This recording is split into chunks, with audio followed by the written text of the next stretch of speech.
So we discussed some Inyane Shofar as Rosh Hashanah is quickly approaching.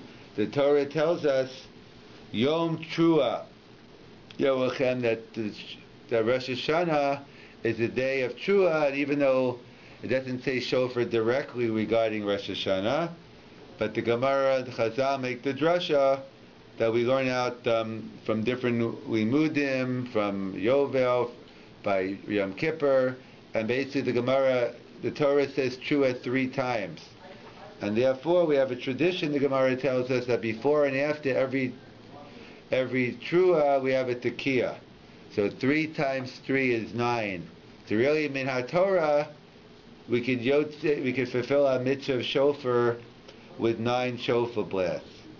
So the question is, how do we go from 9 to 30? So that's a discussion among the Rishonim. In other words, so the Gemara tells us in Rosh Hashanah, and Rabbi discusses it, is what happened when we went into Golus. So did we lose the tradition on what the Trua is? Did we lose the tradition? What exactly is a Trua?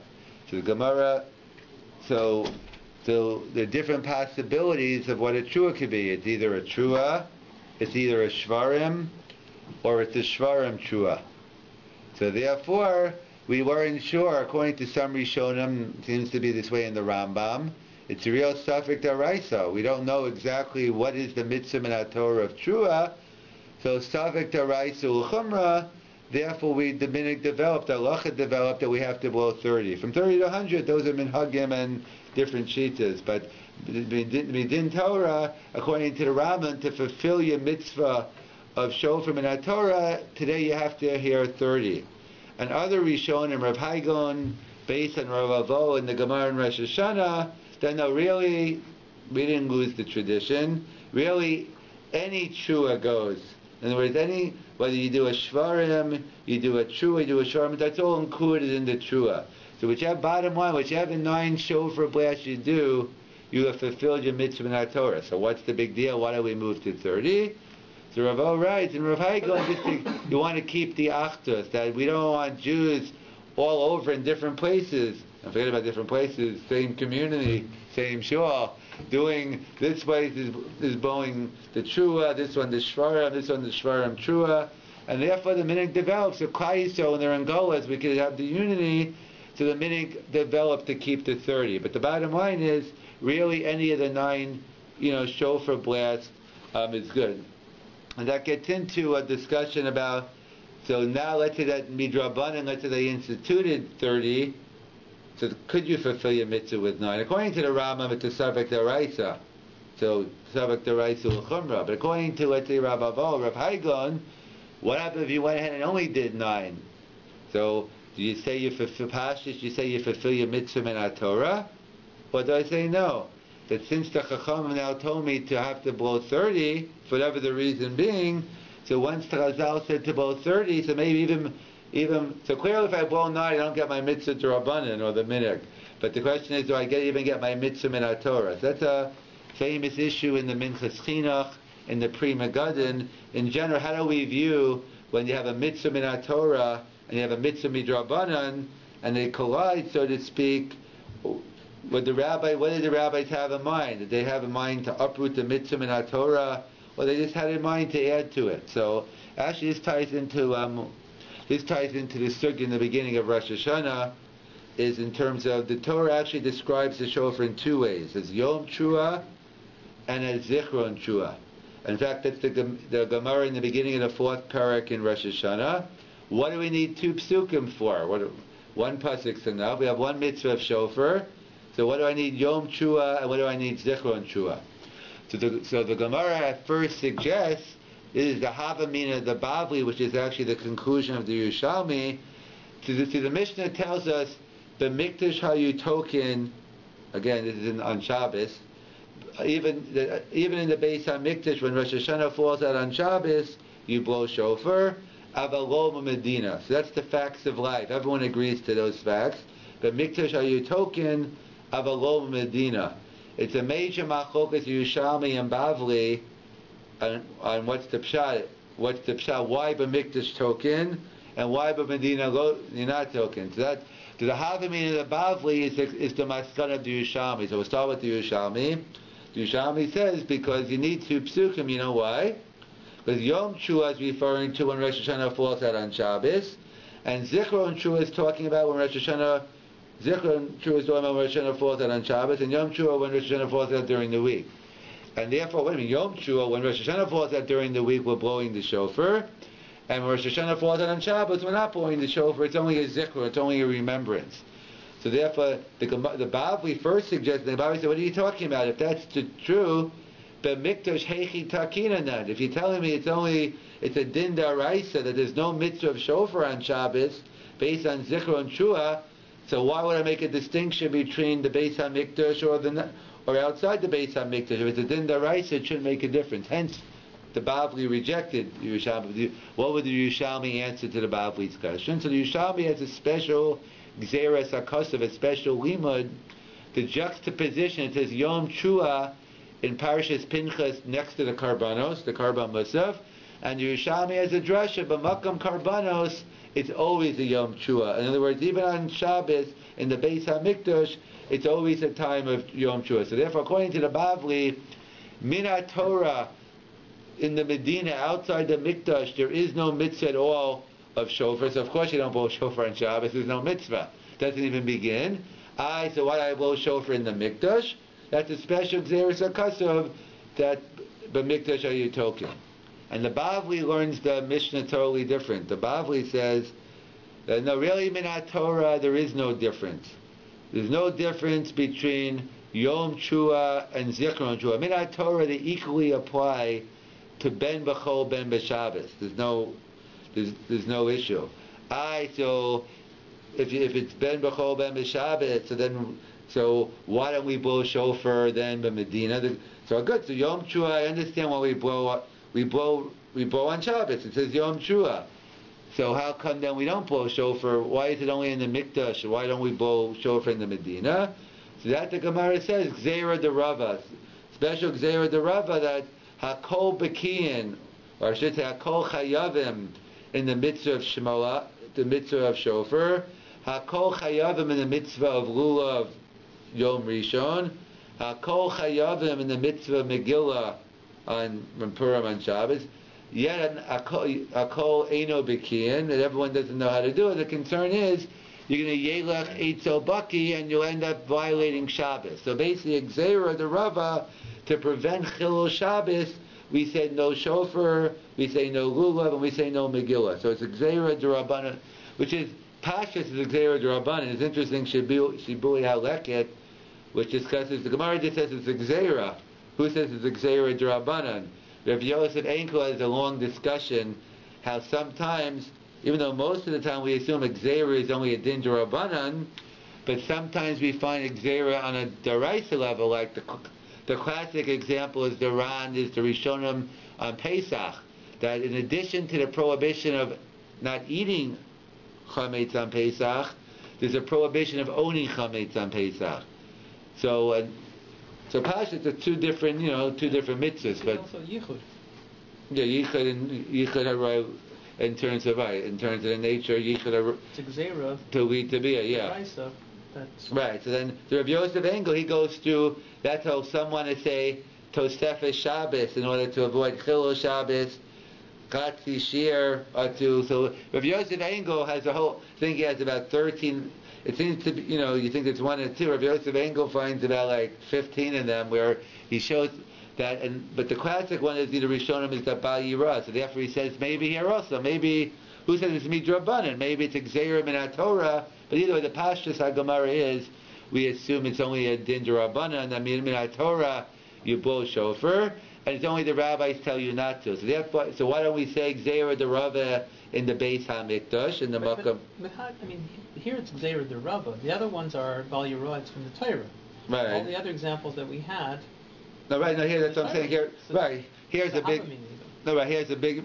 Here's a bigger chiddush to the Shibui HaLeket in terms of right. He just says, because he's just saying the other ones Bal Yirah, those are dinim d'oraisa. But here he's saying he's saying they made a Gzeira Daraisa based on Chol Shabbos. So that's not a cut. It's a big chiddush. It's not the Pashas. No, I agree. The Pashas HaGemara is all Rishon Amor is a Din Rabban, and that's what we assume it is a Machlokes Bavli Yerushalmi. That it's the really Minat Torah. You should blow shofar in Toronto on Shabbos. Alright, so why don't we say Gzeira Derava in the Makam HaMikdash? So the famous answer, the Achronim write, Rishonim write, Ein Shvus B'Mikdash. We don't make rabbinical decrees in the Beis HaMikdash. Kohanim is reasoning. We're not concerned. Kohanim know what they're doing. They're not going to forget. They're not going to make mistakes. And therefore we don't have to worry. So it comes out in the halacha, everyone agrees. B'Mikdash hayutokin aval lo b'Medina. However, it's a fundamental machlokes Bavli Yerushalmi how you learn this. So according to the Yerushalmi, that really the two psukim are telling me two dinam deraisa. Yom Tshuva is referring to during the week when we blow the shofar. Zikron Tshuva is referring to on Shabbos when we don't blow the shofar. In the Beit HaMikdash we do special gzeres hakasuv Yom Tshuva next to the Musaf Karbanos. In the Makam Karbanos we always blow. And according to the Bavli, no, Minat Torah we should be blowing even in Medina on Shabbos. Why don't we Gzeira Derava? Why don't we say Gzeira Derava in the Beis HaMikdash? So that's because Ein Shvus B'Mikdash. So it comes out that in Lamdis there's a difference, but they're saying the same thing. So my nafkamina, is there a nafkamina between the Yerushalmi and the Bavli? We live in a bottom line society. Everyone wants some nafkaminas, which is as I always point out, it's a machlokas Rav Baruch Beer and the Rav. Could you have a chakira without a nafkamina? In other words, is there any is there any chashivas to it? You have a nice chakira. So of course, out Talmud Torah, you could say that's Rabbi Beer. It's a Talmud Torah is a nafkamina. I understand the sugya better. And the Rav used to say, it's a stam draying around for a lot. The people think he says that Rav Chaim made up chakiras, and then the definitive did not. No, that's in other words that there's a nafkamina. So then you could clarify. So either way, whether it's nonsense or not, I always like a nafkamina because this gives me clarity. It helps you understand the chakira. Without a nafkamina, sometimes there's a very subtle difference. Sometimes it's very hard to understand. So either way, my nafkamina. So one very practical nafkamina, whether it's going to be practical, whether it's going to be a 5-minute nafkamina, a 10-minute nafkamina, a 45 nafkamina, depends on how long it takes you to daven Musaf and Rosh Hashanah. The longest Shmona Esrei of the year. So I'll leave it to you to decide how many minutes is the nafkamina. What does it mean? If the post can discuss what happens if, so this year, let's say it's during the week. So let's say instead of inserting the words Yom Chua in our Shmona Esrei, we insert the word Zichron Chua. And then if we remember when we do it, just reinsert it. But let's say you finish Shmona Esrei, you have to repeat Shmona Esrei. So according to the Bavli, there's nothing to talk about because, see, this by the way, we don't reject the Yerushalmi totally. Davening accepts the chiluk of the Yerushalmi. But according to the Bavli, there's nothing to discuss because both Yom Chua and Zichron Chua apply equally ben b'chol ben b'Shabbos. So it's better to say Yom Chua, but if you said Zichron Chua, it's all part of the same, so you'd be Yotzei, according to the Bavli. According to the Yerushalmi, so then that would get into the dinam of Tolos B'Tfilah. Assuming this is considered enough of a Tolos and Tfilah that you'd have to go back for, then according to Yerushalmi, it's like, because I'm davening the wrong, Zichron Chua is referring to Shabbos, I'm davening the wrong days, Shemon Esrei, so according to Yerushalmi, one can make a case that perhaps one would have to go back. Halach l'maisa, we go with the Bavli, you don't have to worry. Either don't make the mistake, and if you did, just keep on going. You don't have to repeat. That's one very, very practical nafkamina. Another nafkamina that definitely won't happen this year, because Rosh Hashanah doesn't fall out on Shabbos. There was a famous mice about 150 years ago in Yerushalayim by this Adam Gadol, big Talmid Chacham. I'm not sure if they even did it at the end. That he said he's going to blow shofar on Shabbos. He lived in Yerushalayim, I think it was the Ir Atikah, the old city. And again, it gets in how you learn that sugya. Then when you have the Rambam who holds Mikdash means not only the Beis HaMikdash, but the old city of Yerushalayim. And then you have the Rif Shita that know that when the Beis Din moved to Yavna, so the din of blowing shofar isn't a din in the Makam HaMikdash per se, it's a din of a Makam Beis Din. And so based on halachic sources, not one that the normative halacha accepted, but he had sources. He was going to planning on blowing shofar on Shabbos. So great, you're going to blow shofar. It's a no-lose situation for me.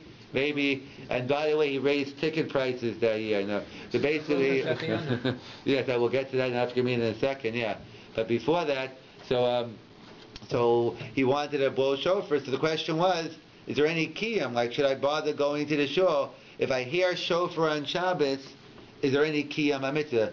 That ties into our issue that we started off with, and with when working with Bavli, that the din Rabban. So according to the Yerushalmi, again, if you assume it's Mikdash, then maybe you should be blowing. Okay, but let's assume it's not like the Rambam Shita.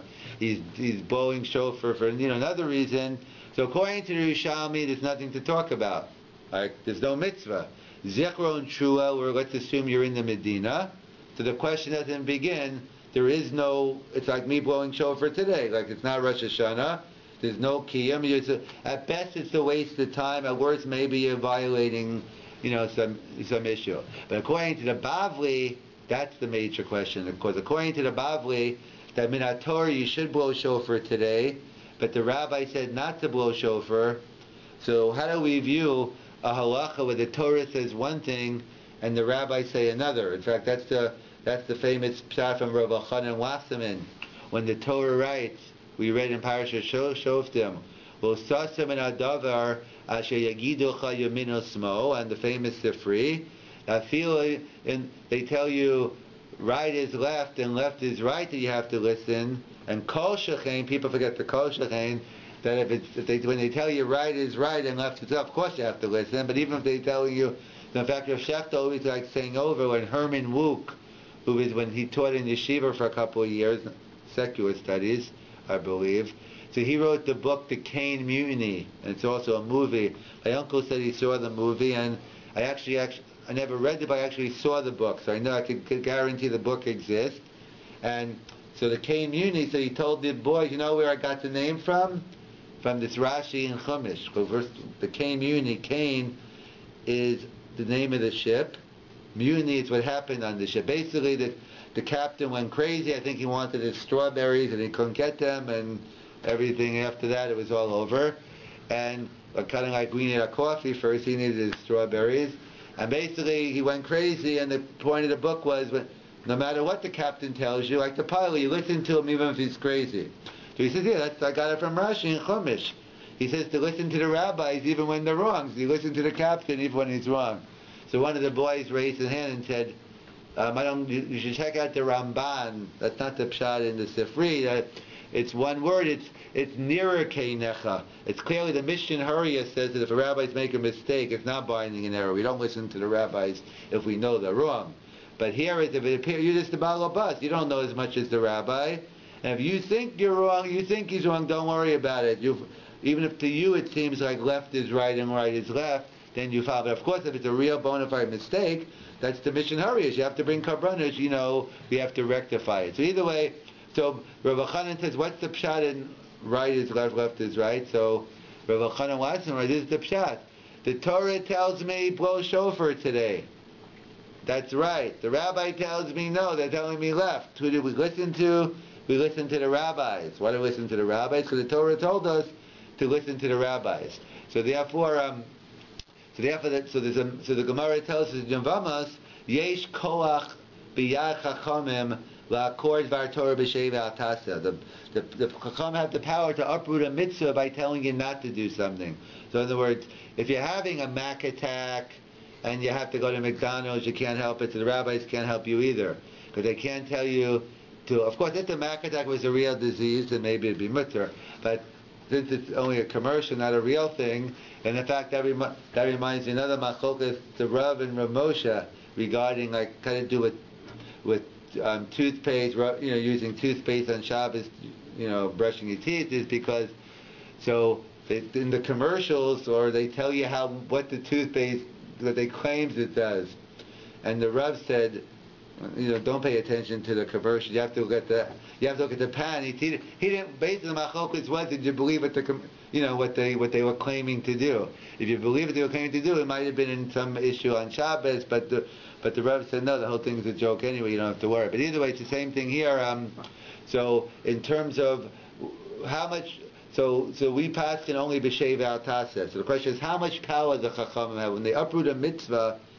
Do they uproot the mitzvah completely? Like there's no longer shofar doesn't exist anymore? No, they can't. They don't have that much power. They can tell me I don't have a mitzvah of shofar, but to say that mitzvah of shofar doesn't exist, that's a major machlokas rishonim. We meaning Klal Yisrael started Daf Yomi not too long ago. We had the Siyam Hashat, so I might just give an example from the first Mishnah in Brachas. The first Mishnah in Brachas is a machlokas about how long is the Sov Zman Kriyas Shema. When is the last time to say Kriyas Shema? So 3 opinions in the Mishnah. So the second opinion, the Chachamim say you have until Chatzos, and Rabbi Gamliel says you have until Alos HaShachar. And the Mishnah says, why do the Chachamim say Chatzos? They really don't say you believe you really have until Alos HaShachar, but they made a gzeira, l'hachar adam and aveira, they said you should do it by chatzos. So the question is, Rabbeinu Yonah raises, what happens if you miss chatzos according to the Chachamim? Could I still say Kriyas Shema or not? So Pashtus, you can. Pashtus is, that's only a din d'rabbanan, but they just said it's best to do it. However, Rabbeinu Yonah raises the possibility, he says, no. Once the Chachamim say, ad chatzos, that's it. You can no longer do the din. It's even a bigger chiddush because in the other cases, at least you're preventing someone from doing an aveira. Here, like by Kriyas Shema, you're just stopping a person from doing a mitzvah aseh, and there's no, I guess he's saying pshat is better for him one time not to do Kriyas Shema at all that night to make sure that to give teeth maybe to the gzeira, but the other gzeiras are more that it's preventing you from doing an aveira. So here it's a bigger chiddush, and then it's a separate share. But they go into that whole discussion in terms of how much power the Chachamim have when they uproot a mitzvah. Does it mean is the mitzvah no longer exists anymore? Or no, of course the mitzvah exists. It's a din on the gavra they're telling me not to do it, and that's the famous Pri Megadim by Kiddush by the Minchas Chinuch that Kiddush min Torah will yotze with words. So now that the Chachamim say to do Kiddush, he's answering up is the famous kasha of the Dagom and Ravava that most men go to shul. Even if they don't go to shul, we hope they daven Friday night. And most, even though it's much more today, but I'd still say probably the majority of women don't daven Friday night. So the Dagom verse says they should daven Friday night, but I'm assuming they don't. So the question was, if you daven Friday night and say Makadesh Shabbos in davening, you fulfill your mitzvah min Torah, and when you go home, you're only making Kiddush al Yayin. So the issue is, women are chayiv in Kiddush min Torah, the Gemara in Brachas, Chafam and Beis. So how could a man go home and make Kiddush for his wife? The assumption being, the man's only chayiv midrabanan in Kiddush, the woman's chayiv in Torah, and we know a drabanan can't be mostly a deraisa. Hence, there are many answers, a separate share, but based on the Pri Megadim, raises that no, perhaps once the Chachamim say they have to make Kiddush al Yayin, so therefore you can't fulfill even min Torah. Certainly, if you only make Kiddush b'dvarim, so you certainly don't fulfill the mitzvah midrabanan. But the Pri Megadim wants the machadish that you don't even get the mitzvah min Torah. Once the Chachamim say you have to make, they basically redefine the mitzvah of Kiddush. The mitzvah of Kiddush min Torah is Kiddush al Yayin. So if that's true, then that's one way to answer up the Dogma or whatever question is that's it. We do not get our mitzvah at all when we daven in Shemona Esrei, and but that's the issue. So we'll see. Perhaps it depends on the mitzvah. Maybe certain mitzvahs, the rabbis, that could be a difference between a takana and a gzeira. Maybe a takana they're just adding, but a gzeira they're not. So Rabbi Kiva Eger discusses the question by shofar and Shabbos, and he seems to say that no, that one can fulfill. If one heard shofar on Shabbos, but Medina, one gets a partial kiyam ha-mitzvah. In other words, the mitzvah exists. You're going against the din d'rabbanan, but really, they can't uproot the mitzvah min Torah. So according to Rabbi Kiva Eger, it would pay to go to that shul on Shabbos, because you are getting some type of kiyum mitzvah. At this point, Rabbi Akiva Eiger isn't necessarily arguing. Maybe shofar yes, maybe other mitzvahs no. As Sukkah will get into it. So either way, this issue is a fundamental issue. When the Chachamim made an institution regarding a din daraisa, you continue. So therefore, that'd be the shiloh. Is there any kiyum ha-mitzvah? Should you try to go to that shul? So according to the Yerushalmi, there's nothing to talk about. There's no mitzvah, zikron trua. But according to the Bavli, it would depend on this machlokas harishonim. How much power the Chachamim have. If they uproot the mitzvah of Rabbeinu Yonah, then there's no point. Then there is no. But according to Rabbi Eiger, that'd be a nafkamina. What Lazer was talking about, to put a practical side to that, would be more for the Svardim, because we know we make a shechiyano before we blow the shofar, before we have the shofar in Rosh Hashanah. The minhag Ashkenaz, it's a machlokas we shown him. The minhag Ashkenaz is we make a shechiyano day 1 and day 2. So, however, the Sfardim only make it day 1. So the shiloh is like this: if you're in a Sfardi shul and they didn't realize it was Shabbos, they didn't know you can't blow shofar on Shabbos, they didn't know the Gzeir the Rava, and they went ahead and they blew shofar, they made the shechiyano, they made the bracha on the shofar, they made the shechiyano, and they blew the 100 blasts. And then afterwards they found out they shouldn't have. Now, it's Sunday now.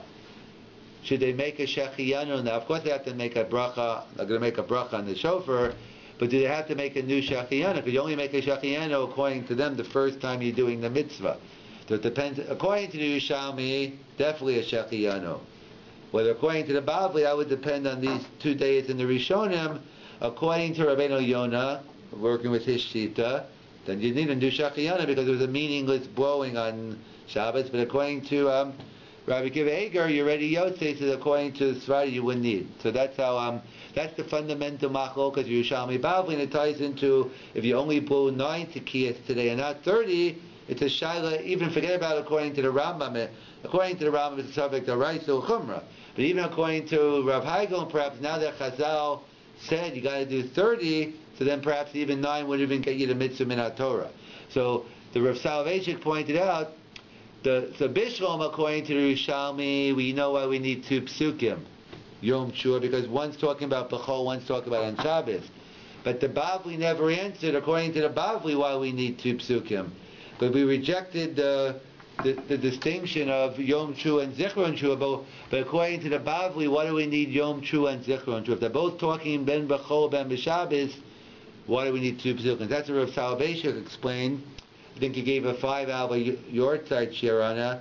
I'll bet keep it down to 4. I really have it down. I think I could get it in. No, so Rav Soloveitchik has, well, this give you his yesod. So he explained another. According to the Bavli, Yom Shua and Zichron Shua aren't talking about 2 different days, but they're talking about 2 different aspects of the mitzvah shofar. And we know when in classical brisker style, we know there are always 2 dinim. There are 2 aspects into a mitzvah. There's what they call the Maisa mitzvah, the physical act, the pula, and 90% of the time, 95% of the time, the act and the kiyum ha-mitzvah happen at the same time. I.e., you eat the matzah. When you eat the matzah, you're doing the act and you're getting the kiyum ha-mitzvah. Shaking lulav, sitting in the sukkah. Most of the time they go together. However, Rav Soloveitchik said when it comes to shofar, the Yom Shua, that is the Maisa mitzvah, the physical act. When blowing, perhaps the Hechsher mitzvah according to the Rambam, because the Rambam sheet is the mitzvah is the Shmiya. So it's not enough just to have the Maisa of even hearing the shofar, of blowing the shofar, but it has to be a Zichron Shua. It has to have an indelible imprint, it has to have an impact on you. In other words, the Rav pointed out which is which? That the Yom Trua is the Maisa mitzvah, and the Zichron Trua is the Kiyam HaMitzvah. In other words, like Einan Ninit El Belev. Like by Avelis, Chazal gave a certain Nehugei Avelis, but not if you sit there with the Nehugei Avelis and don't feel anything in your heart, you're not getting the mitzvah. You're like Simcha, Ein Simcha El Belev. Chazal gave us Basav Yayin, they gave us things, but that's only the nihug, the act, in order to create the mood. So the Rav wanted to point out by shofar, the shofar is usually have davening with words, the mitzvah of shofar, what he called an inarticulate cry to HaKadosh Baruch Hu. It's a much higher level, that words are very limiting, that shofar is a din in tefillah. It's not enough. That's how the Rav explained. There's a famous steer in the Rambam regarding, there's a discussion in the Gemara in many places where the mitzvah striches kavana, mitzvah ain't striches kavana. So the Rambam is a stira I should say an apparent stira in the Rambam. By Hilchas Matzah, the Gemara in Rosh Hashanah, Kafai Vachol Matzah, someone puts a gun to your head and says, they put a gun to you, they come to you, Leil Pesach, and they say, make sure you eat the Shver Matzah, I'm going to kill you. So therefore, Kafai Vachol Matzah, Yatzah, the Rambam writes. Yet when it comes to Shofar, the Rambam writes, you need Kavana. The one blowing the Shofar, the one listening, we all need Kavana.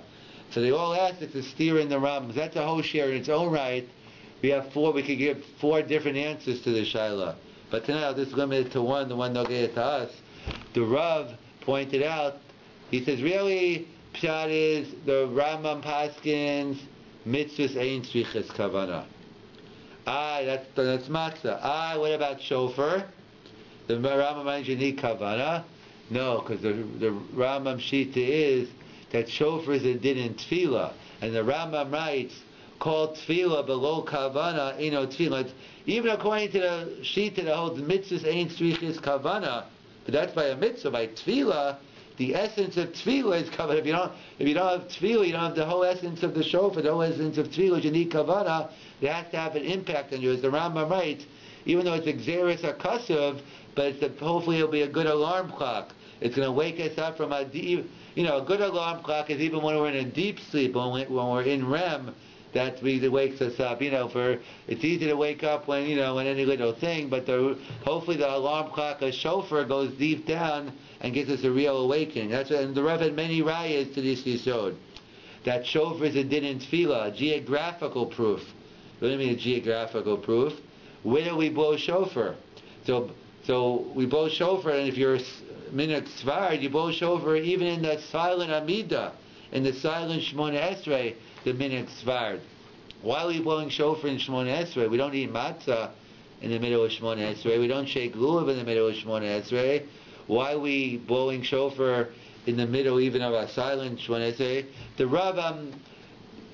Rav felt that if it was a small shul, so then he had control over it, then he didn't mind doing it in the silent Shemona Esrei.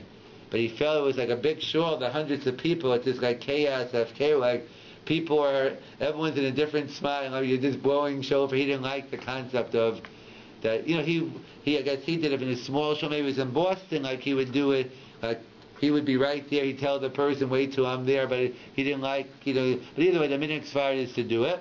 Why are we doing it? He says it's haraya we do, why? Because shofar is a din in tefillah. That's why you're doing it, because that's where it belongs. And that's why shofar akafaf, the shofar is bent. So too, as we learned in the Mishnah in Brachas by tefillah, a person has to be kafaf, bend over, you humble yourself. Many connections between shofar and tefillah. And that's another Gemara. The Gemara says that you can't use a shofar shel para. You can't use, even though many animals you can use, but you can't use a shofar shel para. Why not?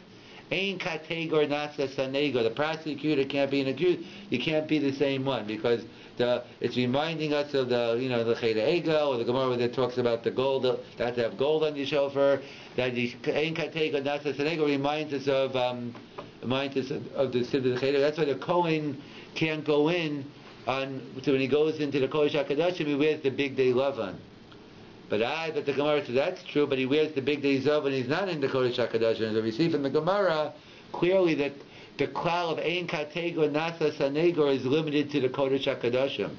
So the Gemara asks, last I checked, you're blowing shofar in shul, it's not the Kodesh HaKadoshim. So what's the problem of ein kategor? So use a shofar shel para. We're only concerned of ein kategor nasa sanegor. So the Gemara gives a very cryptic answer that kaven k'u zikron, it's kalufnim dami. So the Rav explained the Gemara that what's the pshat? The shofar is a din of tefillah.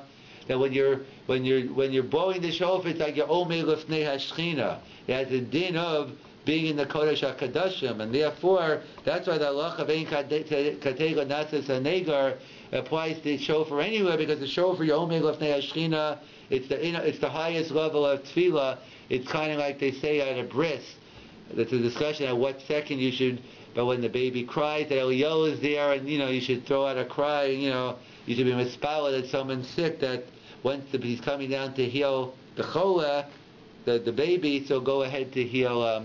He'll go ahead to heal the individual. But that's and one more. So what's that? So what does he say? He's talking about it's a din of lifnei Hashem. Right. But how does he get to the kodesh kodesh? He gets it because the Gemara limits the klal of ein katego nasas anego to the. How does he take it? No, so then, but then it's the Gemara. The Gemara asks, what about? So why are we concerned about a shofar shofara? Right. So the Gemara gets an answer, but it's unclear what any Gemara says. The Gemara itself says it's a problem, but it's unclear why.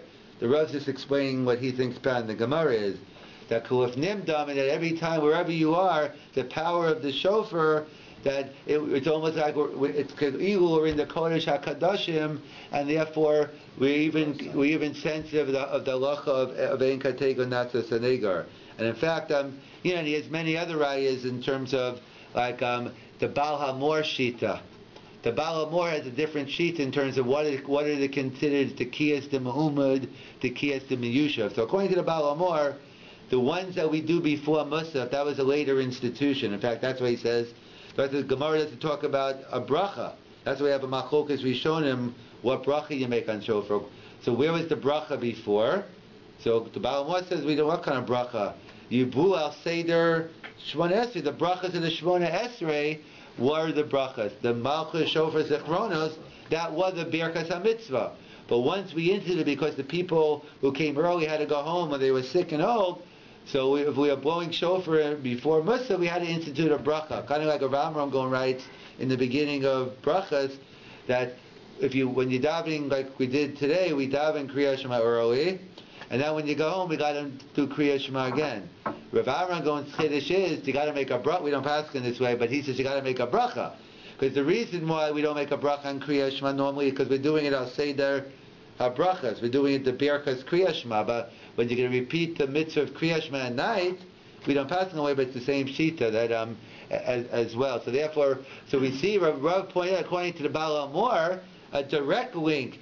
The Shemona Esrei itself served as the Birkas HaMitzvah for shofar. What better raya that shofar is a din in tefillah, and that's what he pointed out as well. That's the Gemara. It's the Kasha and Rashi. Rashi writes that in Emor, Zichron Shua is saying the psukim, or it's davening Musaf Rosh Hashanah. It's masher from Rashi and Emor. That's a din daraisa. The Musaf are saying about the Malchus Zichron and Shofar. That's a din daraisa. So comes along the Rav, the Chasam Sofer, and they say, "What are you talking about?" Rashi's against the Gemara in Rosh Hashanah. The Gemara Rosh Hashanah. I said, let's say you're stuck somewhere, and you have to make a choice. You only could go to one. So let's say 2 miles away from another, whatever. That you have to make a choice. Either you can hear shofar. On this shul has shofar, but no magzarim. This shul has magzarim, no shofar. So you got to make a call. Are you going to daven on Rosh Hashanah, or are you going to hear a shofar? So the Gemara says, Pshita. It's obvious. You hear shofar. Because had daraisa, had darabanan. Shofar is daraisa, and tefillah is only darabanan. So we see clearly that davening Musaf on Rosh Hashanah is only a din darabanan. So what's Rashi talking about in Emor? He said din. That's the Rav's Kasha, the Chasam Sofer. So they both answer similar, because what do you have to say over them? What's the pshat? So what is the Gemara talking about? When it's either or. The koach of the shofar is, when does Rashi say that Zichron Shua takes on a din daraisa? That's only if it's together with the kol shofar. When you're blowing shofar in the middle of Shemona Esrei and you're davening the Muslim, so then it elevates itself to a din daraisa. But this stam saying the psukim of Zichron Shua without the tekiah shofar, that's only a din d'Rabban. That's the koach of the shofar. That's the koach that the Rambam is getting at, that it's exeris akasa, but it has to wake us up. And just to conclude, that's the pshat. They point out the Bali Musa, the Mefarshim, that the concept of what is the concept, what should we be thinking, what's the concept of shofar during Rosh Hashanah and through the Aseret Shemei Tshuva, that they say the story with Elisha by the Isha Shunamis, that she did him a big favor, and he said, tell me, Vayhi Hayom, to anything you need, tell me. You want to find any parking tickets? You want to get something? Like, tell me. I have a date with the king. And of course, they say it was Rosh Hashanah. It's the Melech Malchei. So what do you want? So she said, well, Rak, B'sochami anochi yoshavet. All I want is to be judged among the people. And they say it was Rosh Hashanah. And that's what Rabbi Salanta used to always say. We always should try to be a Adam, that the tzibur, we should be a yachid that tzibur toyimbo, that because no one could be zocha, no one could guarantee to be zocha, but did on their own. But if we judge, we get together with the tzibur, that we do things for the tzibur, then okay, I don't deserve it, but if I tag along with the tzibur, then we'll be able to make it. And that's the pshat, the beautiful Orach Chaim HaKadosh, on what's the difference between the tochacha, so the tochacha between Bechukosai and Kisava. There are a lot of differences, but one difference is that Parshas Bechukosai ends with Schus Avos at the end, remember the Bris Avos, and Parshas Kisava ended very abruptly. You want to go back to Egypt, being sold as slaves, but no one wants to buy you. That's it, it's over. So the question is, why is there Nechama in the first tochacha and not in Kisava? There are many answers, but the one the Orach Chaim writes is because Parshas Bechukosai is Lashon Rabim. When you're part of the tzibur, then there'll always be nechama. It's always going to be hope.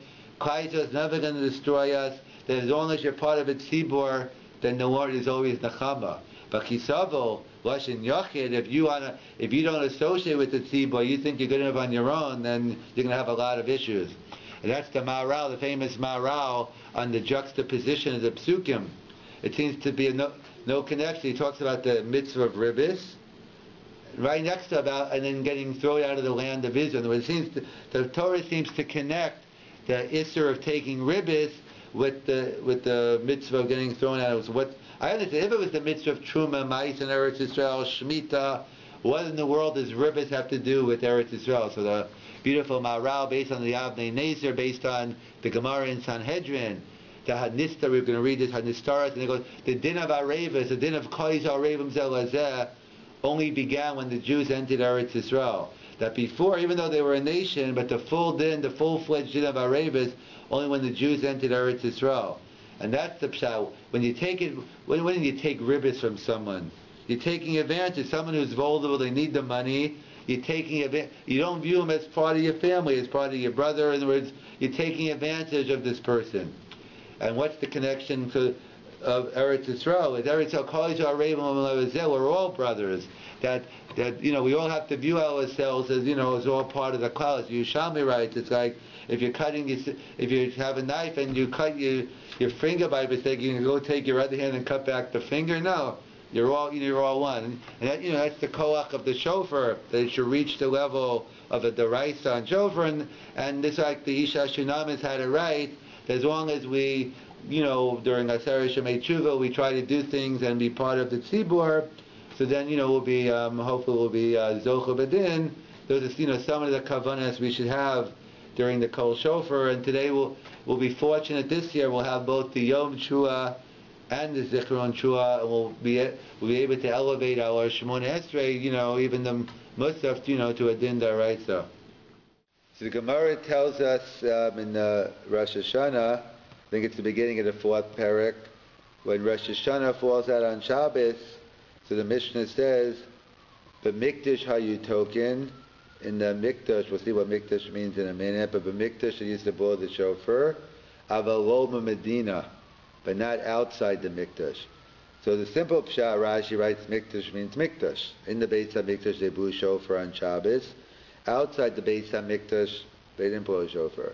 The Rambam learns Mikdash as the whole Yerushalayim Yeratikah, the whole old city, the walled city, that has a din of Mikdash, has different halachas for karbanas, and therefore that's B'mikdash. But we'll work with the simple pshat of Rashi that when we say B'mikdash means the Beis HaMikdash, Medina means outside the Beis HaMikdash. So the Mishnah says, they used to blow shofar on Shabbos in the Beis HaMikdash, but not in the Medina. The question is why? Why Mikdash yes, Medina no? So the Gemara discusses it. The Gemara wants to know what's the chiluk, what's the distinction. So the Gemara says, well, there are two psukim in the Torah that describe the mitzvah of shofar. The shofar is described as Yom Trua, a day of blowing of the shofar, and it's also described as Zichron Trua, a day of remembering the shofar. So at first the Gemara suggests, the Gemara says as follows. So the Gemara says, Yom Trua, when Rosh Hashanah falls out during the week, we blow shofar. When Rosh Hashanah falls out on Shabbos, we don't blow shofar. So when Rosh Hashanah falls out during the week, that's Yom Trua. When Rosh Hashanah falls out during the week, it's Yom Trua, and when Rosh Hashanah falls out on Shabbos, it's Zichron Trua. So therefore, that's what the Gemara wants to make a distinction. Why in Medina why don't we blow shofar? The Gemara makes a distinction between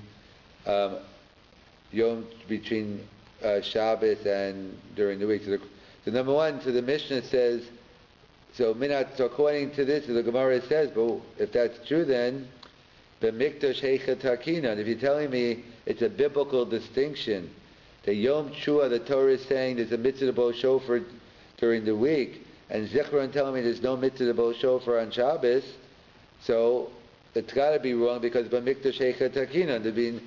On a Drabanan level, we can make a distinction, but why Minat Torah should be a distinction between Mikdash and the Medina? Hence, the Bavli rejects it. He says, you're right, it can't be, and therefore the Gemara Bavli says, really, Minat Torah, you could blow shofar Minat Torah both on Shabbos and during the week. So how come in Medina we don't blow shofar? So that was Gzeira de Rabba. Rabba made a famous Gzeira in different places that when Rosh Hashanah falls out on Shabbos, or when Sukkot falls out on Shabbos, i.e. the first day of Sukkot, Lokakta Makam B'Yom HaRishon, and when Megillah falls out on Shabbos, when Purim falls out on Shabbos, it can only happen now the way our calendar is set up really in Yerushalayim. So when they fall out on Shabbos, so then we say Gzeira de Rabba. Rabba said no shofar today, no lulav today, no Megillah today, because Gzeira Shema Yelach Eitzel Baki, you're going to go to an expert, and you're afraid you're going to carry the shofar, or carry the lulav, or carry the Megillah, and basically it will lead to Chilul Shabbos. So better not to blow shofar at all, or not to do the mitzvah. So the Bavli rejects the distinction. The Bavli says really Yom Trua and Zichron Trua apply ben b'chol ben b'Shabbos. So why in Mikdash yes, Medina no? If Minat Torah is supposed to blow, so really the question is, so why aren't we blowing in the Medina? So then that's because of Gzeira de Rabba. So why don't we say Gzeira de Rabba in the Beis HaMikdash? So that's what the Mefarshim say. We have a general rule of Ein Shvus B'Mikdash. We don't make any rabbinical institutions in the Beis HaMikdash. Kohanim's reasoning, Kohanim HaKefa, we're not concerned they're going to do something wrong, and therefore no rabbinic decree. So the Din Minat Torah stands in the Beis HaMikdash. That's why we blow shofar on Shabbos. But in Medina, it's only a Din D'Rabbanan. That's the way the Bavli learns. However, the Yerushalmi actually keeps the Havamina of the Bavli. The Havamina of the Bavli was that you make a distinction. Yom Trua is talking about Rosh Hashanah during the week, and Zichron Trua is talking about Rosh Hashanah on Shabbos. The Yerushalmi says that. It says that's why we have two psukim. One is during the week, and therefore, according to Yerushalmi, Min HaTorah, there is no mitzvah of. Everyone agrees to the facts. The Mikdash HaYutokin of Aloma Medina. Why not blow shofar in Medina on Shabbos? According to the Bavli, you should, but Gzeira de Rabba. According to Yerushalmi, there's nothing to talk about. It's like blowing shofar today. I don't mean Minhag Avelo. There's no mitzvah, so I'm not going to blow. So how does Yerushalmi then? If you're telling me Zichron Trua, the Bavli's kasha, which the reason I rejected the Havamina, so what does the Bavli, what does Yerushalmi do? So why make a distinct? So how could you blow shofar in the Beis HaMikdash? There's no mitzvah. So that's what the Yerushalmi will learn. It's a special limud that in Parashas Pinchas, when it talks about Yom Trua, right next to the Karbanos. That's where it talks about. So the Yerushalmi makes a drasha. B'makam Karbanos, it's always Yom Trua. And a special Gzeres HaKasuv that you blow shofar on Shabbos, but it's only in the Beis HaMikdash, B'makam HaKarbanos. So that's how the Yerushalmi would explain why you blow shofar. So everyone agrees to the facts of life. But Mikdash HaYutokin, either according to the Bavli, well, you don't have to explain why, because it's Rosh Hashanah. And according to the Yerushalmi, you have to say a special Gzeres HaKasuv that wherever the Makam Mikdash always blow. And why according to, and why not in Medina? So again, another Machlok is Yerushalmi Bavli. Yerushalmi says it's no mitzvah on Shabbos, therefore you don't blow. And according to the Bavli, you should Gzeres the Rava. So it's a big machlokas in Lamdis, in understanding in Talmud Torah, how you learn the Mishnah, but everyone agrees to the facts. So is it my nafkamina? Is there a practical difference between the Yerushalmi and the Bavli? We live in a very bottom line society. You're as good as your last step at. So give me a nafkamina. Is there a nafkamina between the Yerushalmi and the Bavli? So perhaps we could name a couple. So one nafkamina perhaps would be as follows. We say in our davening, and it's interesting, we don't totally reject the Yerushalmi, because in our davening, if you'll notice in the next week when you're davening, in your magzer, it's going to have, when in the brackets, when Rosh Hashanah falls out during the week, say Yom Trua, and when Rosh Hashanah falls out on Shabbos, say Zikron Trua. So we do accept the Yerushalmi somewhat. So the question is, what happens if one made a mistake in the longest Shmona Esrei of the year, Musaf Rosh Hashanah, and for some people it might be a 5-minute mistake, for some people it might be an hour mistake, however long it is to take you to daven Musaf on Rosh Hashanah. What happens if you, so obviously if you made a mistake and you realize you just correct it, but you finished davening already, you took your 3 steps back, you already started listening to the Chazaras Hashatz, and you remembered I messed up. I said Zichron Trua instead of Yom Trua, or Yom Trua instead of Zichron Trua. What is the halacha? Would you have to repeat the Shemona Esrei? So the issue would be, this seems to be a machlokas Yerushalmi Bavli. So according to the so let's put it this way. According to the Bavli, then it wouldn't be a problem, because really in Torah there's no difference. Yom Trua and Zichron Trua apply equally ben b'chol ben b'Shabbos. So even though there's a lechatchila, maybe because the words fit in better, Yom Trua during the week, but really, Be'ikara, they both apply equally, so you wouldn't have to go back. But perhaps one could argue, perhaps according to the Yerushalmi then, it gets into the din of Tos Petzvila. You're davening, according to the Yerushalmi, Yom Trua is referring to during the week. Zichron Trua and Shabbos, if I insert the wrong words, I'm davening the wrong davening, and then perhaps according to the Yerushalmi, you have to go back. Halacha Maisa, we go with the Bavli, so you don't have to worry. If you insert the wrong words, you don't have to go back. So that's perhaps one nafkamina. Another nafkamina is as follows. This is a major shaila in general. It touches on many issues. Is the shaila is, in fact, it happened, must have been about 150 years ago, maybe a little longer around that. There was a great rabbi in Yerushalayim, Talmud Chacham, one of the Gedolim, and he said he was going to blow shofar. Rosh Hashanah fell out on Shabbos that year, and he said he's going to blow shofar in his shul.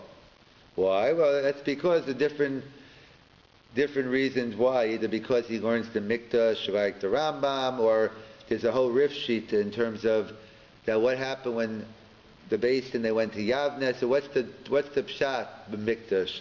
Is it a dafka din in the Mikdash, or no? It's a din in Beis Din. So we don't pass like the Rabbi. A different sheet to rely on, minority views, and therefore his sheet was he was going to blow shofar on Shabbos. I'm not sure at the end of the day, people made a macham. I'm not even sure if he went through with it at the end, but that was what's going to happen. So the shaila was, should I try to go to a shul then? Like, I'm not doing anything wrong. I'm not going to blow shofar. I mean, there's no issue for me to hear shofar. What could I do? So, in other words, is there any type of kiyum? Is there any reason? Is it meaningless to go to a shul? Meaning in terms of the shofar, might be a nice davening, but in terms of the shofar, am I going to gain anything by hearing? If someone's going to go ahead and blow shofar on Shabbos, is there any kiyum ha-mitzvah for that person, for me, for anyone? So that's the Rabbi Akiva Eger discusses the shaila as well. He wants to know if someone went ahead and blew shofar, and let's say b'shogeg, he didn't know, he forgot it was Shabbos, he didn't know you don't blow shofar on Shabbos, whatever the case is there some type of kiyum ha-mitzvah? This touches on a fundamental issue, which we'll discuss at other times as well, but it touches on the power of the chachamim. We know the Torah tells us in Parashat Shoftim, that you don't turn away from the rabbis, yamin and smo. And Rashi quotes the famous Sifri, even if they tell you left is right, or right is left, you have to listen. And kol shechein, if they tell you left is left and right is right. So what does Rashi mean exactly? Does he mean you follow, is rabbinic law binding in error? That's a separate shia, but the Ramban writes that no. In fact, Rav Shechter likes to say over there was a professor who taught at Yeshiva University, Herman Wook was his name. He wrote the Cain Mutiny. It's a book. Apparently, it's an old book. I've seen the book. I haven't read it. And apparently, my uncle told me he saw the movie. And basically, so when he was teaching at Yeshiva, he told her, you know where I got the idea of the book from, the name of the book from Rashi and Chumash. Because the book's about this captain. The captain goes crazy, but the yesod of the book is, but the captain's in control on the boat, so whatever the captain says, whether it makes sense or not, you do it anyway. So he said, I got it from Rashi and Chumash. He said, you follow the rabbis even when they don't know what they're talking about, when they're wrong. So one of the boys raised him and said, you obviously didn't learn the Ramban, because the Ramban says obviously that's not what the Sifri means, because we know from the Mishnah Harios, if you make a mistake, you don't follow them. You have to bring karbanas. It's nira keinecha. If you think if you're just one, you don't have to even be an Amaretz, but just an average balabas, and obviously the rabbi knows more than you, so obviously, if it appears to you, don't worry, he knows more than you, you follow him. Obviously if you're a Talmud Chacham, and you know the rabbi made a mistake, so you don't follow him. But it's one word nira keinecha, it appears to you that they're wrong, then you don't follow. But either way, an interesting Rav Elchanan Wasserman writes, that's the yisod here we do. When Rosh Hashanah falls out on Shabbos, according to the Bavli, according to Yerushalmi, it wouldn't be true because it's been Torah you don't blow, but according to the Bavli, God says blow shofar on Shabbos. The rabbis say no shofar. Who do you listen to? You listen to the rabbis. That's the Rav Elchanan. That's the Sifri. When they tell you left is right and right is left, you still have to listen to them. So either way, so that's the Gemara in Yavamas. Yesh koach b'yad chachamim la'akor dvar Torah b'shevi al taseh. That the chachamim have the power to uproot a mitzvah only by telling you not to do so. There's a machokas in the Gemara. We paskin, they only can tell you not to perform a mitzvah aseh. In other words, if you're having a Mac attack and you feel you have to go to McDonald's, and then the rabbi's sorry, they can't help you, you can't go. That's violating the Torah, but kum ba'aseh, you're actively violating it. However, to merely tell you not to blow shofar, not to shake lulav, that they can tell you, that's yesh koach b'yad chachamim la'akor dvar Torah b'shevei al taseh. So that's the Gemara in Yavama. So the question is, what's pshat yesh? How far does that koach go? When I say the rabbis can uproot a mitzvah min Torah, does that mean they could uproot the mitzvah that no longer exists anymore? You mean the Torah tells me, let's say that's the first Mishnah in Brachas, that there's the machlokas, the sov zman kriya shema, different opinions in the Mishnah. So the Rabbi Gamliel said in Tu alos hashachar But the Chachamim say until Chatzos, K'dei Laharchar Adam in Aveira. So really, B'nai Torah, the Chachamim seem to say they agree with Rabbi Gamliel, but they say Midrabanan, they want you to stop at so Rabbeinu Yonah there has a tremendous chiddush. Rabbeinu Yonah writes, so what happens if someone misses Chatzos, according to the Chachamim? According to the Chachamim, if you miss Chatzos, can I go ahead and say Kriya Shema? So he wants the different days in Rabbeinu Yonah, it's from Birkas Kriya Shema, but he writes, once you miss Chatzos, that's it. The Chacham had the power even to uproot the mitzvah in our Torah. And this Rabbeinu Yonah is a major machlokes rishonim in many areas. One is the Tosfos in Sukkah, in the beginning of Sukkah, I think Daf Gimel, Daf Daled, they talk about the mitzvah of Yeshiva Sukkah. Machlokes Beis Hillel, Beis Shammai. So we pass like Beis Shammai on this issue. There's someone sitting inside a kosher Sukkah, but his table is outside the sukkah, so you're not yotzei. So he says you can't do it because the rabbi said you can't eat in a sukkah like that. Why? Because we all know you end up where the food is, and therefore we're afraid you're going to end up eating it outside the sukkah. So the Gemara has a lashon: someone whose his whole life is eating in a sukkah with his table outside. Lo kiyamta mitzvah sukkah kol yemei chayecha. So it's a machlokes rishonim. What's pshat? What do you mean? Literally? You mean so that's a machlokes rishonim there. What's pshat? Does it mean that he hasn't fulfilled his mitzvah at all? Well, no. Of course, his mitzvah min Torah is fulfilled, but he hasn't fulfilled his mitzvah b'shleimus. So that's the question Rabbi Akiva Eiger raises here regarding shofar on Shabbos. So Rabbi Akiva Eiger's opinion is that he thinks you are yotzei. He says that he learns that. We'll see if it's a steer or not, but it might not be. But he says, at least regarding shofar, he says that the Chachamim, when they told you no shofar on Shabbos, it was going on the Gavra. They're telling me, the mitzvah's on me, I shouldn't blow the shofar. But they didn't uproot that the mitzvah of shofar exists. So therefore, Rabbi Akiva Eiger says, if one by mistake, or in the case of that rabbi intentionally, al pi halacha, thinks he's justified, he's blowing shofar on Shabbos, according to Rabbi Akiva Eiger, it's worth going to that shul because you get a mixtus kiyam mitzvah. According to, that'll be the issue. So according to the Yerushalmi, there's nothing to talk about. In fact, it's a negative because you shouldn't be blowing shofar on Shabbos. There's no mitzvah. But according to the Bavli, we could discuss the Shaila. It depends. According to the Bavli, then you have a machlokes rishonim achronim. How do you view the power of the Chachamim? When they uproot a mitzvah, can they uproot it completely, or they only can tell me not to do it? So perhaps again we'll get into, but maybe it's not a kasha to sukkah. Maybe you could say that's what Rashi Pesach Frank talks about it in the Mikroi Kodesh.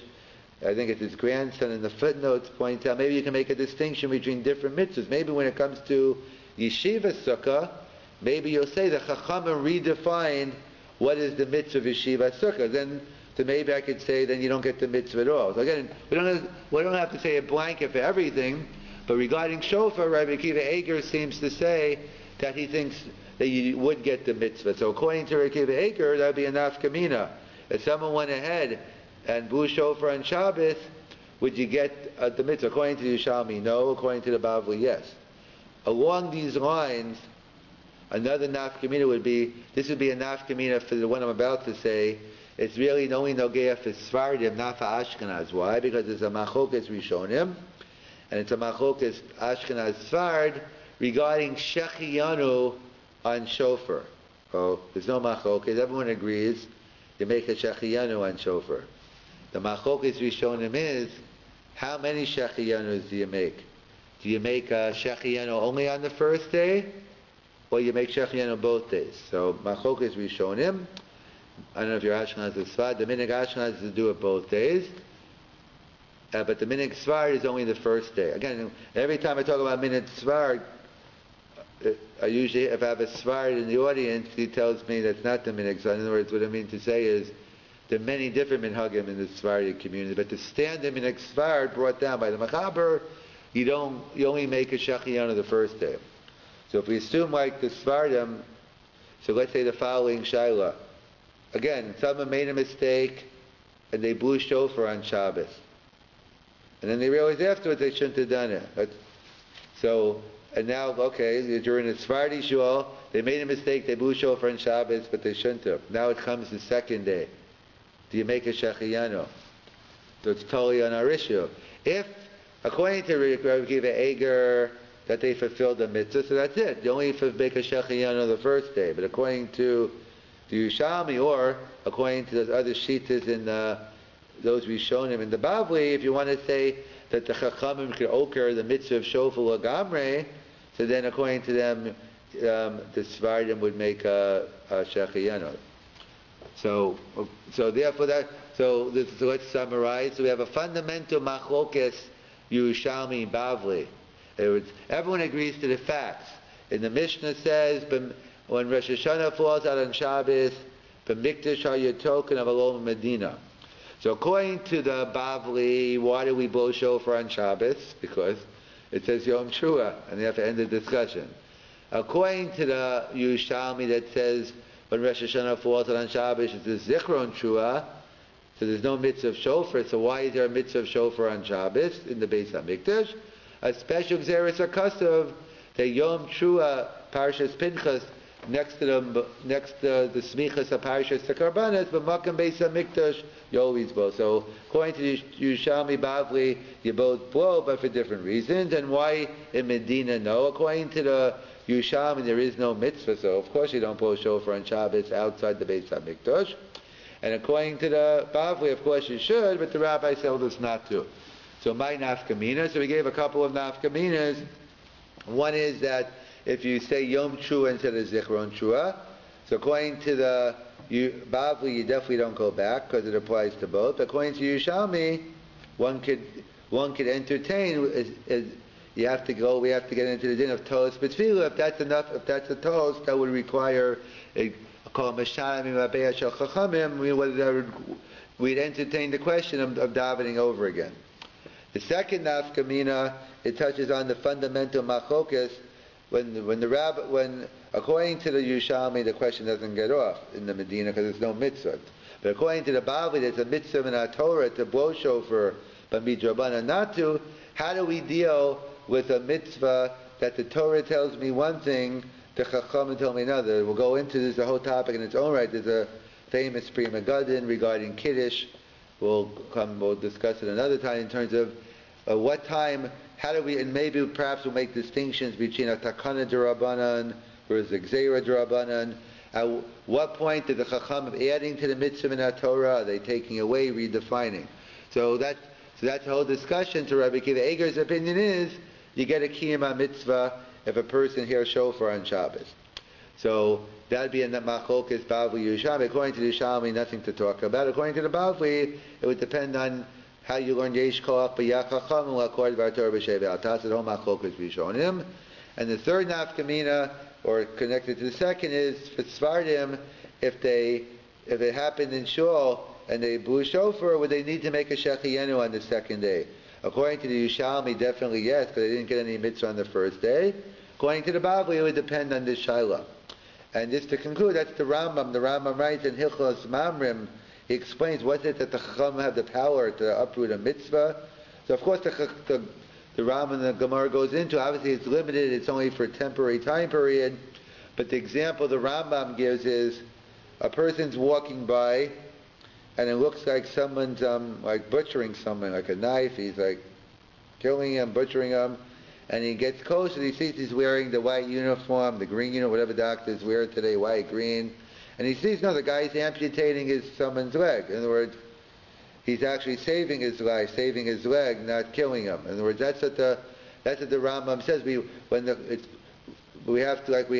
Torah of Shomli, so it's a Shabbos, that we have a principle, Beda Machal Shabbos Achas, Kedei Lishmor Shabbos is Harbe.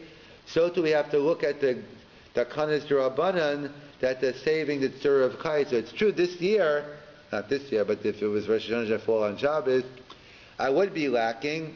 I'd be missing shofar this year. But ultimately, for the sake of Klal Yisrael and the keeping the Tzur of Shabbos, the Chacham are always looking at big picture. And certain times they only can tell it on a temporary basis. They can't uproot the mitzvah l'gamrei, but on a temporary basis they could tell us not to blow shofar on Shabbos. And it's based on Really, it's just Geder Hadin. It's really just to keep, to keep. And that's how the Rambam and Hilchos Mamre explains the whole concept of Lo Sasser. So we'll continue tomorrow. We still have to explain. We left. I'll give you the question, so according, we had two psukim, Yom Shua and Zichron Shua. So according to the Yerushalmi, we understand why we have two psukim. Yom Shua, one's referring to during the week. Zichron Shua is referring to Shabbos. I understand why we have two psukim. But the Bavli rejected that. And the Bavli never answered up. So what do we need two psukim for? So we want to discuss tomorrow, or the next day, whenever we meet next. So what does the Bavli do? What do we know? According to us, that they apply equally, Ben b'Shabbos, Ben b'Chol. Why do we need both Yom Shua and Zichron Shua? Last time we were discussing the difference between Yom Shua and Zichron Shua, that the Mishnah tells us in Rosh Hashanah that b'Mikdash HaYitoken Avalom Medina. In the Beis HaMikdash they blew shofar on Shabbos, and not outside the Beis HaMikdash. We had a machlokes, Yerushalmi and Bavli, how they explain it. Everyone agrees to the facts. The question is based on what? So the Yerushalmi writes that Yom Shua is referring to when Rosh Hashanah falls out during the week. Zichron Shua is referring to when Rosh Hashanah falls out on Shabbos. So then why do they blow shofar in the Mikdash if it's Zichron Shua? So the Yerushalmi has a special Gzeres HaKasav that Yom Shua b'makam karbanas, it's always Yom Shua from the Smichas HaParshios. And therefore, according to the Yerushalmi, it comes that Min HaTorah, there's no mitzvah to blow shofar on Shabbos when Medina, but Min HaTorah there is a mitzvah in the Mikdash. And the Bavli said no, that both Yom Shua and Zichron Shua apply equally, Ben b'Yom, Ben b'Chol, Ben b'Shabbos. And in fact, that's why the Bavli rejected Yerushalmi, because why make a distinction between the Mikdash and the Medina? Therefore, the Bavli concluded it's only in Midrabanan we don't blow shofar on Shabbos. Gzeira derava. Why not say Gzeira derava in the Beis HaMikdash? Ein shvus b'Mikdash. So everyone agrees to the facts, but for totally different reasons. So it's a fundamental machlokes Yerushalmi and Bavli on how you learn the Mishnah, and different nafkaminas we gave in terms of if you have a toast in your tefillah and you mix up Yom Shua and Zichron Shua, would you have to go back? The issue of one mistakenly blew shofar on Shabbos, is there any type of kiyam ha-mitzvah or not? And according to the Sfardim, if they did that and made a shechiyanu the first day, would they have to make a shechiyanu on the next day? So when we went into all the different details of how do we deal with when a din d'Rabbanan is in conflict with a din d'Oraisa, is it coming to add, is it coming to take away, etc. So we left off. So Bishom, according to the Yerushalmi, I understand why the Torah described the shofar in two ways, Yom Shua and Zichron Shua. But according to the Bavli, what do I need two psukim for? The Gemara and the Bavli never answered that question. It originally had the Havamina like the Yerushalmi, but he rejected it, and he never came up and gave us an answer. So what's the pshat according to the Bavli? Why is it? What do we need the two psukim for?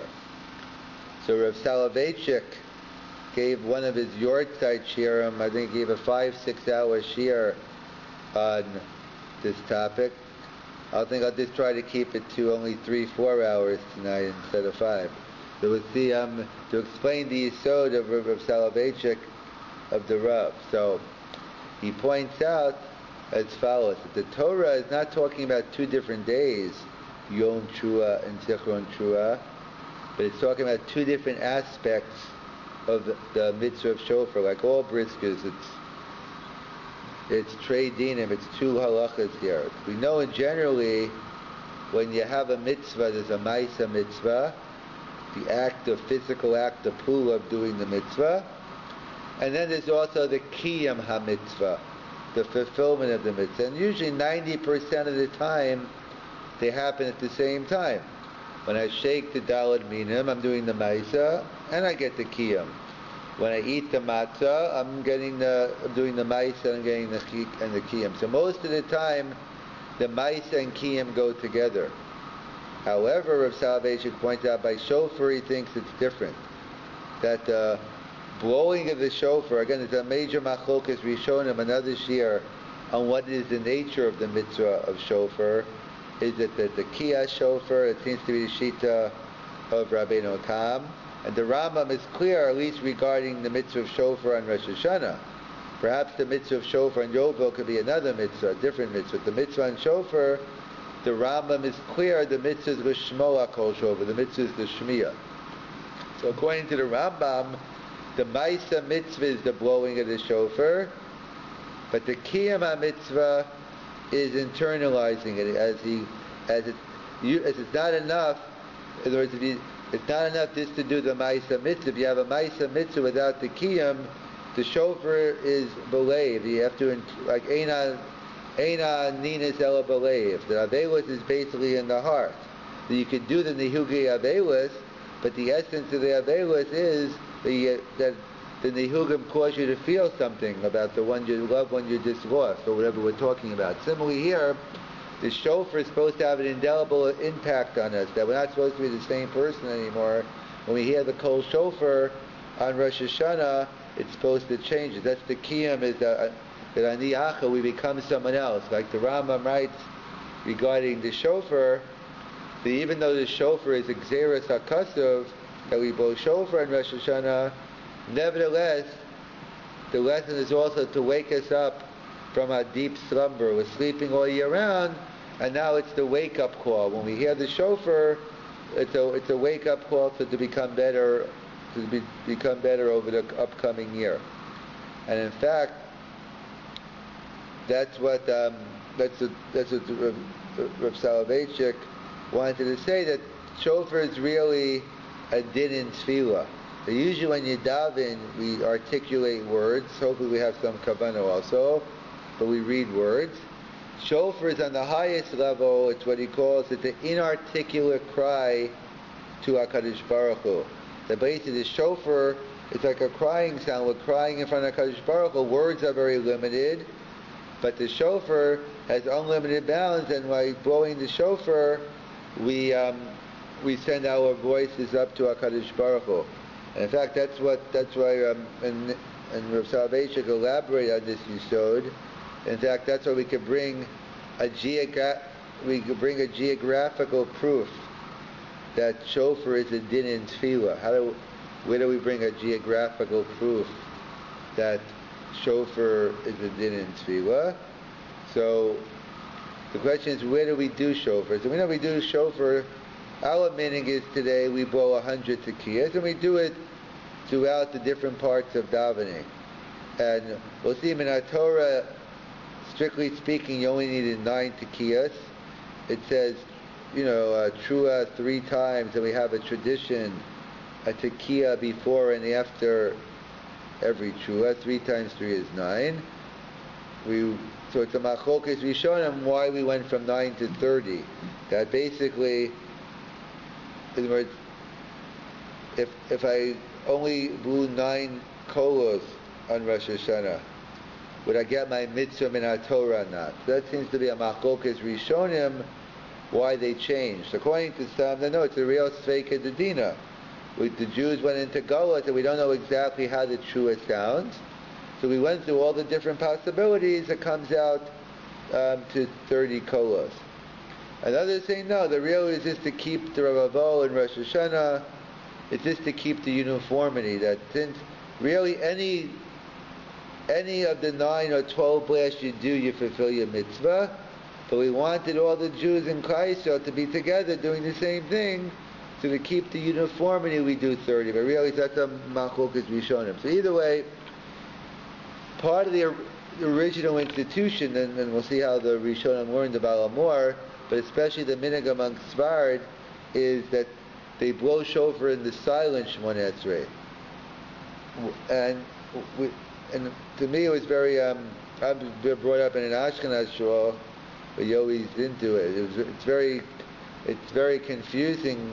I don't think this to me. To many people, that you blow shofar in the silent Shmoneh Esrei, they don't know what's going on. Everyone's on a different. So I think Rav Soloveitchik's minhag was that if he davened in a small shul where everyone knew, like, whatever you define small as, then he used to go with the tekiyas in the silent. But if not, he'd go with the tekiyas because it's too confusing for everyone to know where you're up to. But but different minhagim. So, but part of the minhag we'll see was to blow shofar in the silent Shemona Esrei. Why are we blowing shofar in the middle of Shemona Esrei? We don't shake lulav in Shemona Esrei. We don't eat matzah in Shemona Esrei. But then we see it's not coincidental. The fact we blow shofar in the middle of Shemona Esrei, according to the Sfardim, even the silent Shemona Esrei, it's a din in tefillah. And so therefore the Rav had many rayas that shofar is a din in tefillah. I'll give you a couple more. There's an apparent stira in the Rambam, an apparent contradiction. There's a sugya throughout Shas, whether mitzvahs srichas kavana or mitzvahs ain't srichas kavana.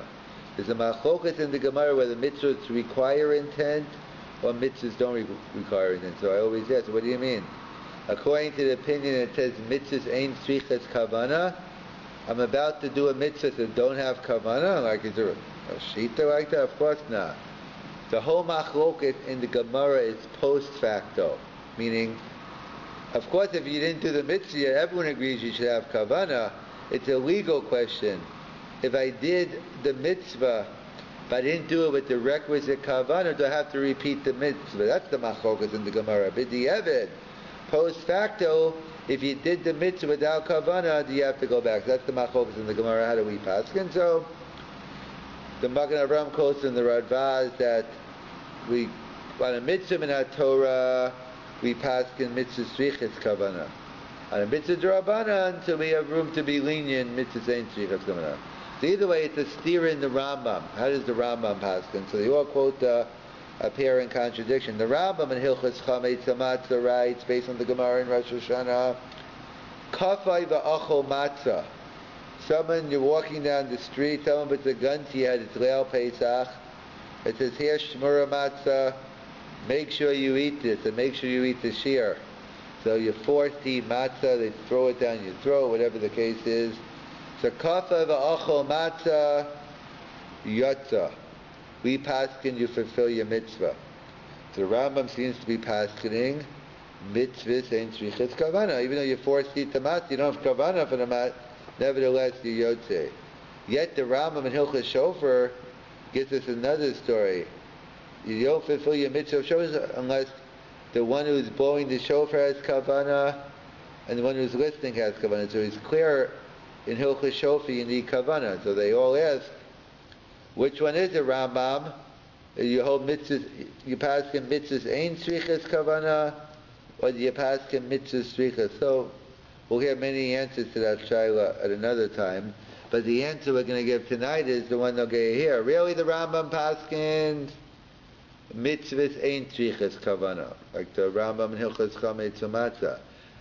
So why does the Rambam say by shofar you need kavana? That's what the Rav explained, because shofar is a din in tefillah. What does the Rambam write by called tefillah? Below kavana ain't no tefillah. By tefillah, the definition of tefillah is kavana. If you know kavana, you're not davening. So therefore, shofar is a din in tefillah, and hence the laws of kavana apply. And therefore, even though normally mitzvahs ain't tzrichas kavana, but shofar is a din in tefillah, so hence tefillah requires kavana. That's why he explained as well. The Mishnah says you have to have a shofar kafaf. The shofar has to be a little bent. So too by tefillah, the Mishnah tells in the 5th parak in Brachas, you have to be a little kafaf. You have to be bent over. You have to humble yourself. Realize you're in front of HaKadosh Baruch Hu.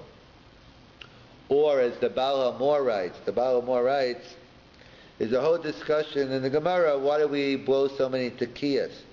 The Gemara talks about this tekiyas the Meyushav, there's the tekiyas the Me'umad, we do it to confuse the Satan. So there's a whole machlokas rishonim in terms of what's the original institution, which ones were the original, and which one were added later on. So this is what is focused on the Baal HaMor Shita. The Baal HaMor Shita was originally, the original tekiyas were done in the Shemona Esrei, whether it was the silent Shemona Esrei, the Chazaras Hashat. The Ikar Takana was that for the Shemona, we added the ones before Musaf were added on for the for the Zakanim or the Cholim who couldn't stay to the end. So we wanted them to leave now. They didn't hear any tekiah. So a later institution, they added on the tekiahs. In fact, that's why he explains. That's why there's a machlokas rishonim on what's the nusach habracha. Is it al tekiah shofar or al lishmoa kol shofar? There's no text in the Gemara. The Baal HaMoreh asks, why not? Why wasn't there a text in the Gemara? Why is this a new machlokas? Because the Baal HaMoreh asks, because originally the tekiyas were done al Seder HaBrachas. Malchus Shofar Zechrona is in the Musaf Rosh Hashanah. So that served as the Birkas HaMitzvah. It was only a later institution when we blew the tekiyas in a vacuum, then we need a bracha. So what do we see according to the Baal HaMoreh? That the Shmona Esrei served as a Birkas HaMitzvah for the shofar. Clearly, we see according to the Baal HaMoreh that the Yikar Tchiyah Shofar was done in Tefillah and it's part of the din of Tefillah, like Rav Soloveitchik pointed out.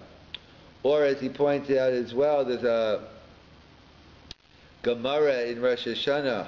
If one is stuck in a town and when you get there you realize they have two shuls far away from another. You can't go to both. And you found one shul is going to be blowing shofar, but they don't have any siddurim. There won't be any davening going on there. Obviously the assumption is that you don't have a siddur. And the other shul has a bunch of magzarim, or they have someone who knows how to daven and you're going to listen, but they don't have a shofar. So the Gemara wants to know, which one should you go to? Should you go to the shul that you can hear the kol shofar, or should you go to the shul that has the davening? So the Gemara says, pshita. It's obvious. Of course you go to the shul which is shofar, because shofar is daraisa, and tefillah is only d'Rabbanan. So of course you go to the shofar. So the kasha, the chasim sofer, and the Rav ask on Rashi, is Rashi writes in Parashas Emor, when it talks about Zichron Trua, Rashi writes, basically when you say the psukim in the Musaf Shemona Esrei on Rosh Hashanah, that's what the pasuk Zichron Trua refers to. So we see according to Rashi, saying in the psukim in the Shemona Esrei, that's a din daraisa, so that's Zichron Trua. So they asked Rashi's against the Gemara. The Gemara said clearly, shofar is daraisa, but the Musaf Rosh Hashanah is only d'Rabbanan. So how could Rashi go against the Gemara? So that's what the Chasim Sofer, and that's what the Rav Soloveitchik answers, no kasha. When does the Gemara say that the Musaf Rosh Hashanah, the brachas are only d'Rabbanan? That's when there's no shofar. You have to make a choice, either or. But the shofar, together with the Musaf Rosh Hashanah, that elevates the tefillah to a din daraisa. The shofar is the inarticulate cry, it raises the level of tefillah. So we see, and one more Gemara, the Gemara talks about, in Rosh Hashanah, what type of animal one should use or should not use for the shofar. The Gemara says, a shofar shel para. You should not use a shofar shel para for the shofar, on Rosh Hashanah. So the Gemara says, why not? Because ein kategor nasa sanegor. That we have a principle that the one who's the defendant can't be the prosecutor. That on Rosh Hashanah Yom Kippur, when we're being forgiven for the sin of the Cheda Egel, we don't want to be reminding God by blowing a shofar shel para. So that's what the Gemara talks about there, that the Kohen wore the big day, he wore the big days of. So the Gemara says, the Gemara goes to go back and forth, and the Gemara says, we see from that Gemara over there, we see the Kohen Gadol wore the big days of. He just didn't wear it, he wore the big day of it in the Beis HaMikdash. So the Gemara says, we see from here the principle of Ein Kategor Nasa Sanegor only applies in the Makam HaMikdash. So the Gemara asks, so what are we worried about a shofar shofara? We're not talking about b'mikdash hayutokin. We're talking about blowing shofar in New York, in Toronto, in LA. Like you're not in the Makam HaMikdash. What are we worried about a shofar shofara? So the Gemara gives a cryptic answer. The Gemara says something along the lines, but k'shofar it's kiluf nimdami. It's k'zichron ka'asi kiluf nimdami. That shofar has a din, so Rabbi explained that the shofar has a din of tefillah, that shofar, by davening, we're facing the Kadosh HaKadoshim, we're facing Eretz Yisrael, that the shofar has a din of tefillah, and therefore when you blow the shofar, it's like we're standing in front of the Kodesh HaKadoshim. You're omei lefnei hashchina, and therefore we have to be concerned about ein katego natzas negar. That's what the Rav had a whole long share explaining that shofar is a din in tefillah, and that's the pshat in the Gemara. The Gemara explained, according to the Rishama, we understand Yom Chua and Zichron Chua. Yom Chua is during the week, Zichron Chua is on Shabbos, but according to the Bavli, Ben Bechol Ben B'Shabbos. So why do we need the two psukim for? What's the reason behind it? So the Rav Salvation explained, they're talking about the two aspects of shofar. It's not talking about 2 different days, but when we blow the shofar, it's not enough just to have the Maisa Mitzvah of the Yom Trua, but Rosh Hashanah also has to be a Zichron Trua. Has to wake us up from a deep slumber, and that's what the shofar does. It's an inarticulate cry. It raises the level, and that's what. And therefore, it has to wake us up that we have a better year, and that's what the Satmar Rebbe points out. Based on the Gemara in Rosh Hashanah, the pasuk talks about Hashana and Shana. The pasuk, I think it's in Parashas Eikev. So the Satmar Rebbe asks, how come it says Hashana and Shana? I mean, grammatically, why does it change? So the Gemara in Rosh Hashanah makes a drasha that pasuk is talking about Rosh Hashanah. The Pashas of the pasuk is not talking about Rosh Hashanah, but the Gemara already tells us it's referring to Rosh Hashanah. So the Satmar Rebbe says that's Derech Drush, so that's the pshat, because when it comes to Rosh Hashanah, everyone's making New Year resolutions. But you know what? I'm going to daven with more kavanah. I'm going to give more tzedakah. I'm going to do more chesed. I'm going to learn more. I'm going to become a better person. Whatever New Year resolutions we make. And unfortunately, whether, let's say, Lahavdil, when they make, people make on the secular New Year, they make, how much weight am I going to lose this year? And therefore you see the gyms are very crowded in January, but come February, they're already empty, because we know it's very easy. Hashana, in the beginning of the year, you get excited. This is going to be the year I actually change, I actually do this, I actually going to learn. But unfortunately, it usually ends up Shana, like every other year. And that's what Chazal are telling us, that it's not enough that we hear the shofar, but it has to have an impression on a Zichron Shua. And this is going to be the year. And one of the ways to be Zocha Badin is, as Rabbi Yisrael Salanta used to say, we should be an Adam, we should be a Yachid, a Harabim Tolibo, we should be a individual that the Rabbim need us, because who could stand up in judgment? None of us can stand up in judgment on our own merits, but we have to be part of a tzibur. In fact, that's the pshat. We have the Orach Chaim HaKadosh, another answer to yesterday's question. Why is it Parshas Kisavo ends with no Nechama? It's very abrupt. But Parshas Bechukosai ends with Nechama. So we gave different answers, but the Orach Chaim HaKadosh writes, because if you notice, Bechukosai, the Gemara tells us, is Lashon Rabim. In Bechukosai Teilechu. Kisavo is Lashon Yachid. That if a person is going to be judged as an individual, you're on your own, then you're in trouble. There is no Nechama. But if you're part of a Rabbim, in Bechukosai Teilechu, so even if you don't, even if you're not going to have it be so great on your own, but if you connect to the Rabbim, so then discuss Rabbim, you can be saved. And in fact, that's the pshat they say, the Bali Musa point out, that by, I think it was Elisha, by the Isha Shunamis, that when she did him a favor, so he said, I'm a Navi, Vayhi Hayom, and the Zohar says it's talking about Rosh Hashanah. What do you want? What do you need? I have a date with the Melech, and they meant the Melech Malchei HaMoachim. What do you need? Tell me something you need. I have connections. I can help you out.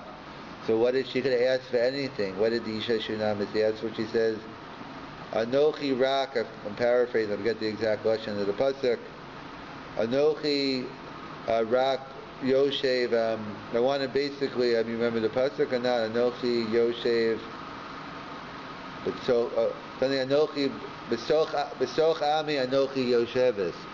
I want to be. What was she saying? Besoch Ami. It was Rosh Hashanah. She says, all I want to be judged among the crowd. I don't want to be judged individually. If I'm judged among Klal, so then I'll be okay. In fact, that's the pshat as well.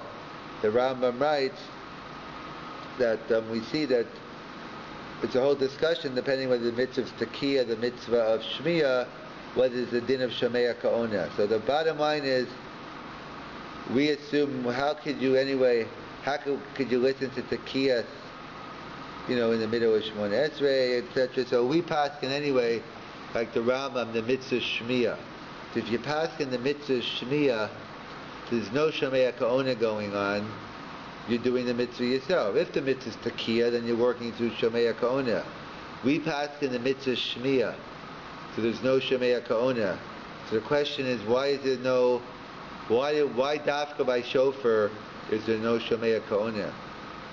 That's what the Avnei Nezer others point out, is because dafka and Rosh Hashanah, we want everyone to be the same. It's not that one person doing the act and everyone else is we're all in it. The mitzvah Shmiyah, we're all in it together. That everyone's going to be the same when we're judged together. So that's what Rav Salvation pointed out, that normally that the Ma'aseh mitzvah and Kiyam go together, and therefore maybe like matzah mitzvah ain't tzrichas kavana. When it comes to shofar, it's not enough just to hear the shofar, but it has to be a zichron trua. It has to wake us up from our slumber, and that's what the Orach Chaim points out, that we want to be judged among the Rabbim. And just to conclude, I think that's the Maral in this week's parsha. Nistaros Vandikos Chonu, the Gemara Sanhedrin tells us that the din of Arevis, of Koyis Arevim Zelazeh, that it only began in Eretz Yisrael. When the Jews, it talks about the sins, when were they punished. So basically when the Jews entered Eretz Yisrael, that's when the din of Arevis applied.